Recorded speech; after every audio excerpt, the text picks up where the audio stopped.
Continuing now with F.F. Bruce's The Canon of Scripture. At the end of last session, we were in the middle of chapter 6, the Christian canon of the Old Testament in the Latin West. We continue now with that chapter. And we were speaking about Jerome. We were reading about Jerome. We'll continue with that section. Jerome's study of the Hebrew Bible quickly made him aware of the question of the Septuagintal Plus. The first books which he translated from Hebrew were Samuel and Kings, and in his prologue to their translation, the helmeted prologue, as he called it,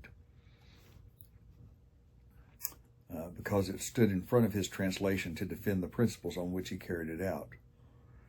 He set out the principles on which he proposed to work. He begins by enumerating the books of the Hebrew Bible. He knows the Jewish reckoning of the total as 24, comparable, he says, with the 24 elders of the Apocalypse. And footnote here, Bruce says, so also in the prologue to Daniel, he says, quote, I point out that among the Hebrews, Daniel is not included among the prophets, but among those who composed the hagiographa, sacred writings. By them, all Scripture is divided into three parts, the law, the prophets, and the hagiographa.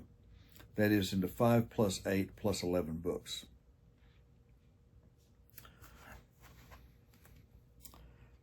So again, he knows the Jewish reckoning. Jerome knows the Jewish reckoning of the total as 24, comparable, he says, with the 24 elders of the Apocalypse. But he prefers to reckon them as 22, taking Ruth with Judges and Lamentations with Jeremiah, corresponding to the number of letters in the Hebrew alphabet. Footnote adds, in this reckoning, the third division comprises 9, not 11 books, which Jerome enumerates thus: Job, Psalms, Proverbs, Ecclesiastes, Song of Songs, Daniel, Chronicles, for which the Latin Bible took over the Greek title Paralipomena, Ezra, Nehemiah, in the Latin Bible, 1st and 2nd Esdras, and Esther.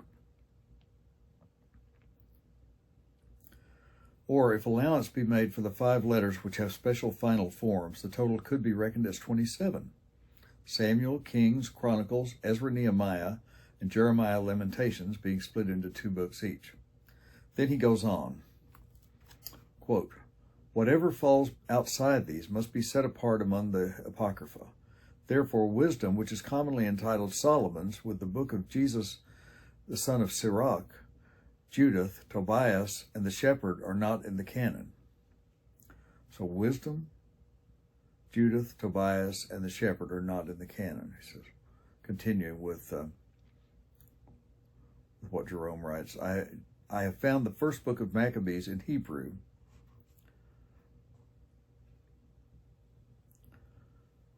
The second is in Greek, as may be proved from the language itself. Let me read that once again. Whatever falls outside these, so this is after he's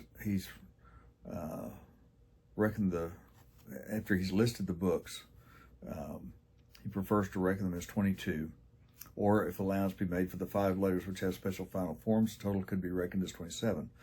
Then he goes on thusly, whatever falls outside these must be set apart among the Apocrypha.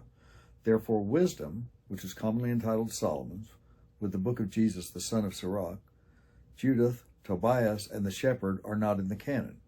I have found the first book of Maccabees in Hebrew, the second is in Greek, as may be proved from the language itself. There were some footnotes to that section of Jerome. First of all, in the Greek Bible, Tobit is the father after whom the book is named. Tobias is the son. In the Latin Bible, both father and son and book are commonly called Tobias. Another footnote says, regarding the first book of Maccabees being in Hebrew, says the Hebrew text has disappeared, but may occasionally be discerned behind the translation Greek. It is strange, Bruce goes on, to find the shepherd listed among the Old Testament Apocrypha. Excuse me.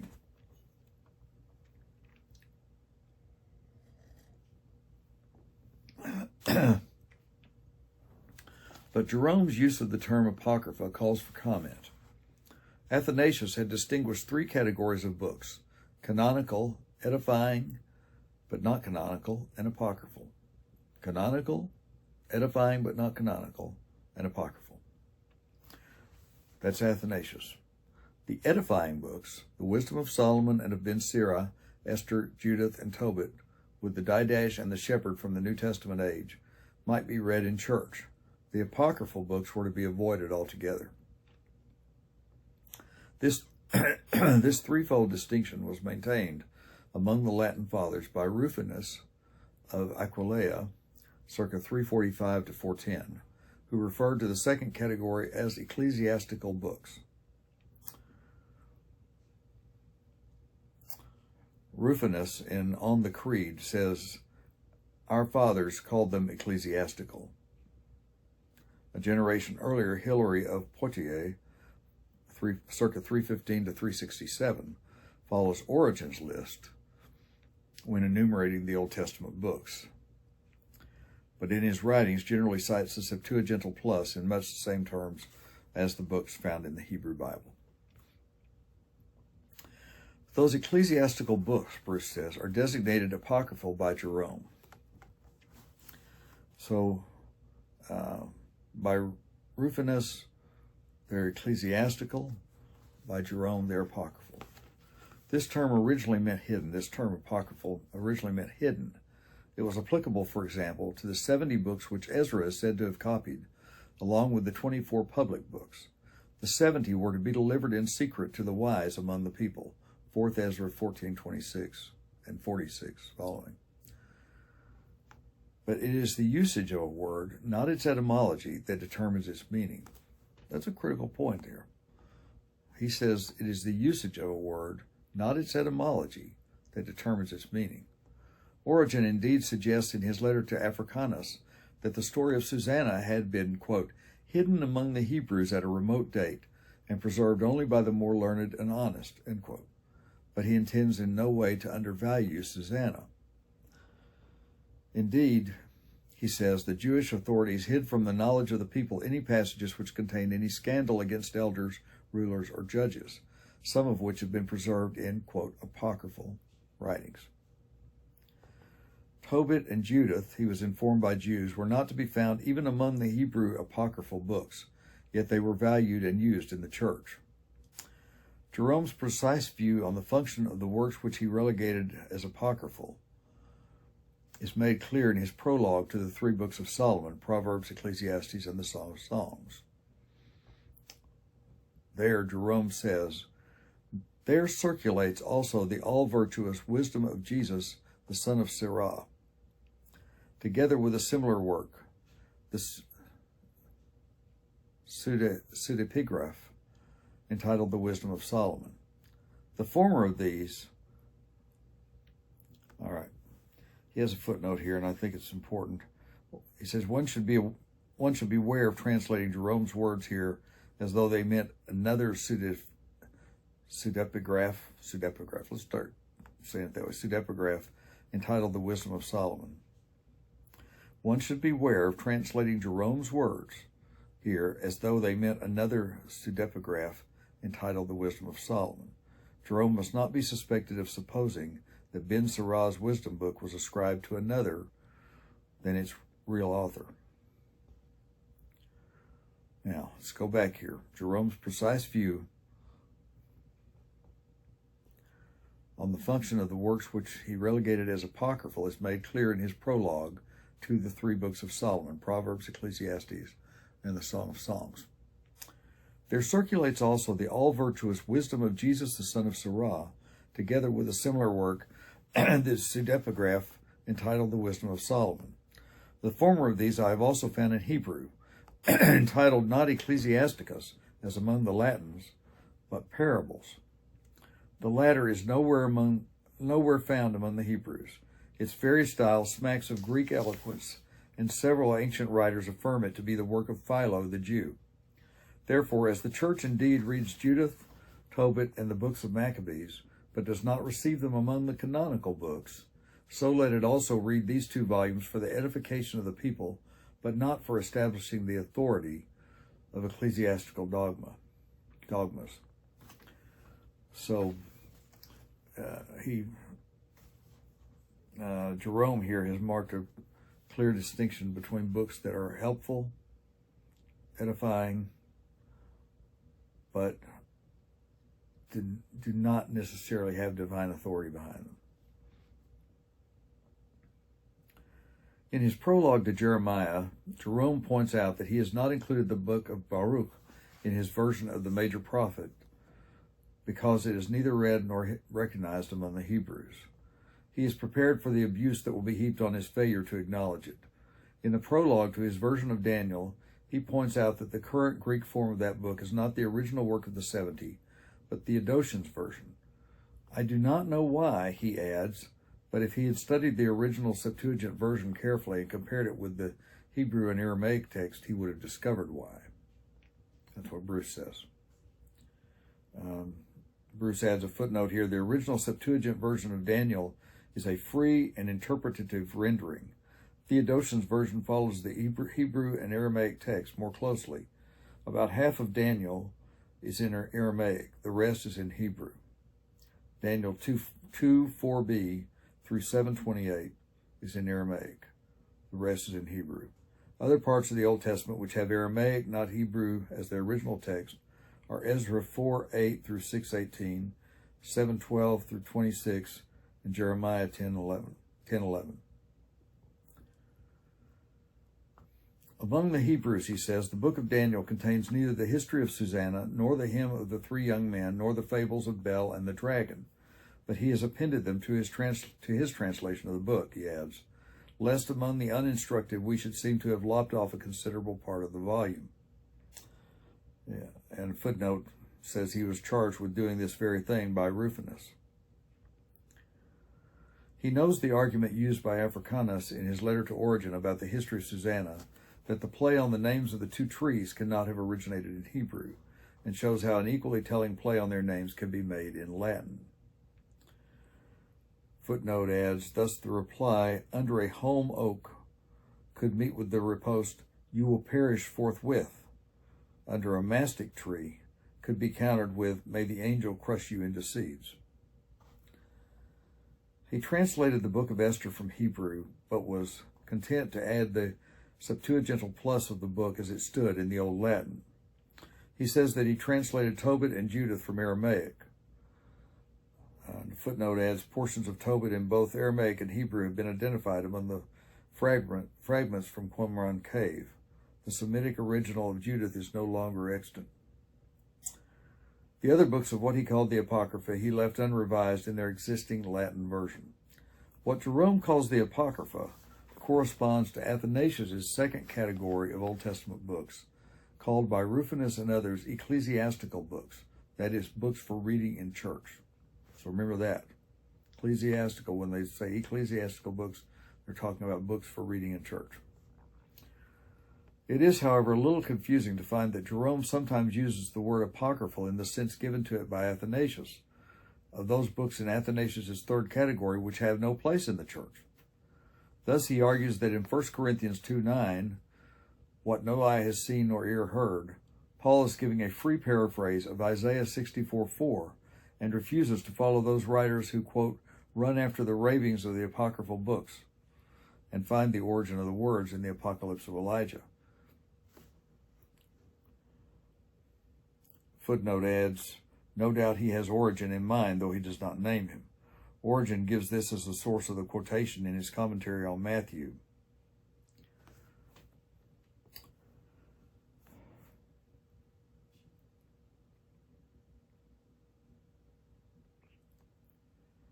When in prescribing a reading list for the young Paula, he says, let her avoid all apocryphal writings. It may be works of this category that he has in mind. But it is in no pejorative sense that Jerome has bequeathed the designation Apocrypha for the writings of the Septuagintal Plus. They are not in the canon properly speaking, he says. They may not be used for the establishment of doctrine, but they retain great ethical value, which makes them suitable for reading in the course of Christian worship. What authority he had for saying that the church received them for this purpose is not clear, but he was quite happy, not only in his earlier works but in some of the latest, to quote from them with the same introductory formulae as he used when quoting from the, quote, Hebrew Verity, or the New Testament books. He is capable of such obiter dicta as, Ruth, Esther, and Judith have been given the great honor of conferring their names on sacred volumes. After completing his translation, Jerome continued his biblical studies with a series of commentaries on Old Testament books. He also, and less profitably, continued his activity as a bitter controversialist when he found a foeman worthy of his steel. He died in 420. He and Origen stand alone among early church fathers for their expertise as biblical scholars. So keep that point in mind. This is according to Bruce. He says, Jerome, who died in 420, and Origen stand alone among early church fathers for their expertise as biblical scholars. Of the two, Jerome has exercised the greater and more long-lasting influence. Now we get to Augustine. Jerome's younger contemporary, Augustine, 354 to 430, Bishop of Hippo Regius in North Africa, modern Bona in Algeria, from 395 until his death, quote, the greatest man that ever wrote Latin, and that is from A. Suter, the earliest Latin commentaries on the epistles of St. Paul. For me, at least, said Suter in the same sentence, he is the greatest Christian since New Testament times. Augustine was strong where Jerome was weak. Augustine was strong where Jerome was weak in his power as a theological thinker, and weak where Jerome was strong in linguistic training. He appreciated many aspects of Jerome's work. And keep in mind, they were contemporaries. Jerome died in 420. Augustine died in 430. But they were around during the same era. He appreciated many aspects of Jerome's work, but lacked his sensitivity for the Hebrew Verity, having no Hebrew himself. The two men maintained a friendly correspondence with each other. In one letter sent in 403, Augustine expresses a strong desire that Jerome would provide a new Latin translation of the Septuagint rather than of the Hebrew text. For if his translation from the Hebrew is adopted by the Latin-speaking churches, discrepancies will arise between their usage and that of the Greek churches, in which the Septuagint will naturally continue to be read.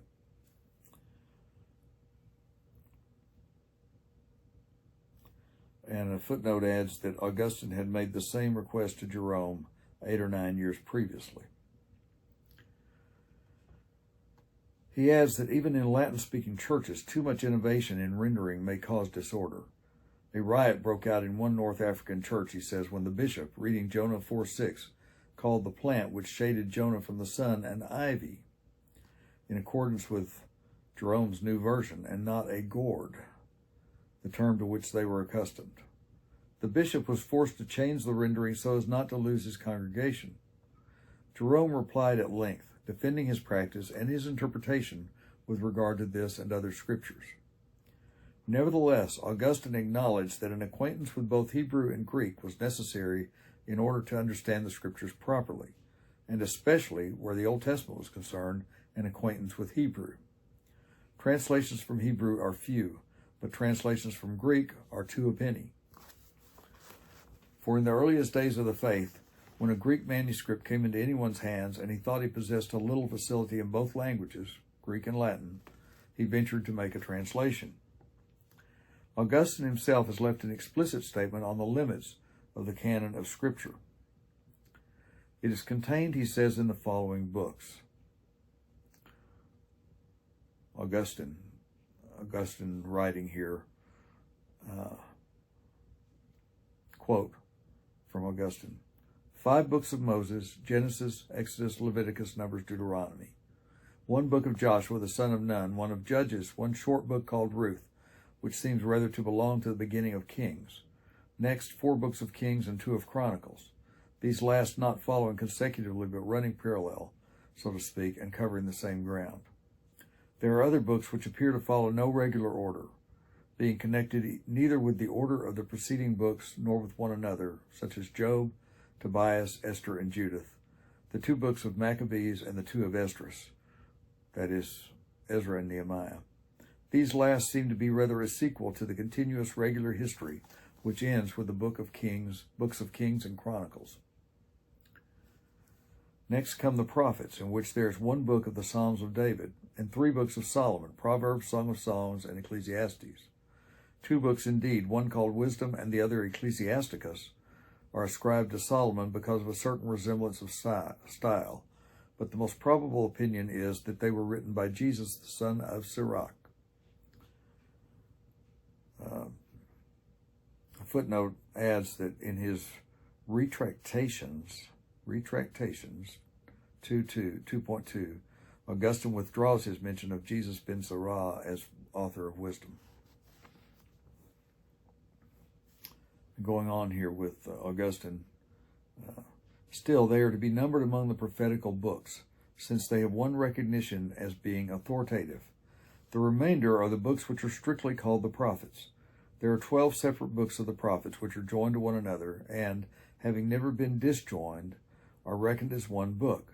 The names of these prophets are Hosea, Joel, Amos, Obadiah, Jonah, Micah, Nahum, Habakkuk, Zephaniah, Haggai, Zechariah, and Malachi. Then there are the 4 major prophets, Isaiah, Jeremiah, Daniel, Ezekiel. The authority of the Old Testament is contained within the limits of these 44 books. And in a footnote, Bruce adds, in his Retractations 2.3, Augustine acknowledges that this customary use of Old Testament, quote, Old Testament, the term Old Testament, has no apostolic authority. The one biblical instance of the expression, 2 Corinthians 3:14, refers to the covenant at Sinai.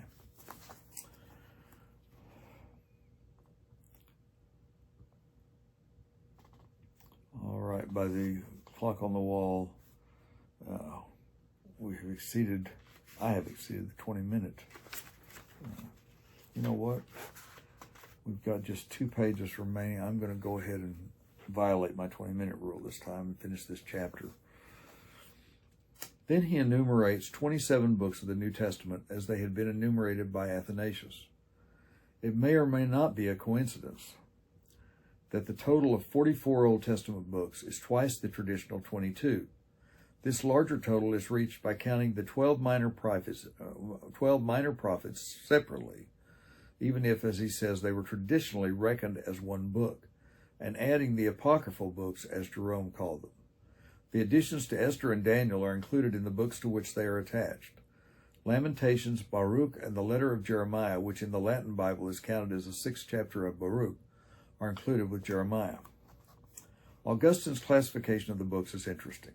So are some of his comments on individual books, such as his remark that Ruth is rather a prologue to the 4 books of Kings, that is Samuel and Kings. First, 2nd Samuel, 1st, 2nd Kings. Ruth is rather a prologue to the 4 books of Kings than an appendix to Judges. This, no doubt, because it gives the ancestry of King David. Augustine did not ignore completely the differences between the Hebrew text and the Septuagint. The latter, he had no doubt, was produced by 70 wise men, as the legend said, and as each of these was divinely inspired, their united witness must be reckoned weightier than that of one man, even if that one man were so learned as Jerome. When there were differences between the 2 forms of text, whether additions, omissions, or changes of wording, the student should consider their significance. Thus, according to the Hebrew text, Jonah proclaimed in Nineveh, quote, "Yet 40 days and Nineveh shall be overthrown," Jonah 3:4. According to the Septuagint, he said, "Yet 3 days." Augustine supposed that Jonah actually said 40 days, which might make the reader think of the 40 days appearances of the risen Christ, according to Acts 1:3. The 70 translators, equally by the Spirit of God, said 3 days, in which the sensitive reader will recognize an allusion to Christ's resurrection on the 3rd day. As then, the apostles themselves drew their prophetic testimonies from the Hebrew and the Septuagint alike. So Augustine concludes that both sources should be employed as authoritative, since both are one and both are inspired by God. And this footnote notes that quote right there is from the City of God, from the book City of God, which I read recently, Augustine's City of God. It says a similar argument appears in his exposition of Psalm 87:10, RSV 88:11, where the Hebrew reads, "Do the shades," translated giants in Jerome's Hebrew Psalter, "rise up to praise thee?" But the Septuagint rendering, followed in Jerome's Gallican Psalter, is, "Will physicians raise them up and give thee thanks?" Augustine's exposition combines the giants and the physicians. On Augustine, okay. So now, on to the last section in this chapter, which is church councils. Augustine's ruling supplied a powerful precedent for the Western Church from his own day to the Reformation and beyond. In 393, a church council held in Augustine's See of Hippo laid down the limits of the canonical books along the lines approved by Augustine himself. The proceedings of this council have been lost, but they were summarized in the proceedings of the Third Council of Carthage, 397, a provincial council. These appear to have been the first church councils to make a formal pronouncement on the canon. So that's very significant. So that's 397,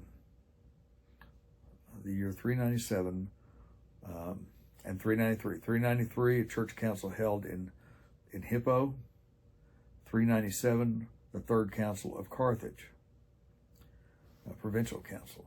These appear to have been the first church councils to make a formal pronouncement on the canon. When they did so, they did not impose any innovation on the churches. They simply endorsed what had become the general consensus of the churches of the West and of the greater part of the East. In 405, Pope Innocent I embodied a list of canonical books in a letter addressed to Exuperius, Bishop of Toulouse. It too included the Apocrypha. The Sixth Council of Carthage, 419. Let me go back to what he said about Pope Innocent. As a footnote here, it says Innocent's order is unusual. After the 4 books of kingdoms, he continues with Ruth, the prophets, 4 major and 12 minor, 5 books of Solomon, including Wisdom and Ben Sirah, Psalms, Job, Tobit, Esther, Judith, 1st and 2nd Maccabees, 1st and 2nd Esdras, Ezra, Nehemiah, and 1st and 2nd Chronicles.